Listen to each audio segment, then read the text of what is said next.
Oila strukturasini tushunishga harakat qildim. Katta farzandlar ko'p kaltaydi ota-onasidan. Katta farzand tug'iladi, yig'laydi. Nima qilamiz deydi. Soluvdi deydi, uruvdi deydi. Keyingi farzand tug'iladi. U ham yig'laydi. Buni ham uramizmi desa, yo'q, qara, uni kattasicha g'alati olib qoldi, bunga tegmaymiz deydi. Keyin shu yerda 3-farzand tug'iladi, shu yerda o'rtanchi farzand qissalari boshlanadi.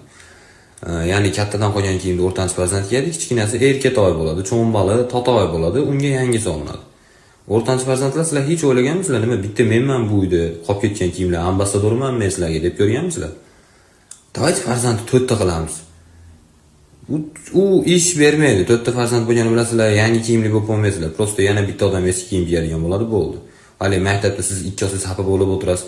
Eng yaqin oshnangizdan ikkasi xursand bo'lib qolasiz, bu unaqa ishlamaydi. Katta farzand ayasini bolasi bo'ladi, kichkina farzand otasini bolasi bo'ladi, o'rtanchi farzandga seni chigalchachga almashtirib qo'yamiz deydi. Nima deysiz? Odamga ham o'xshamaysizlar deb aytadi.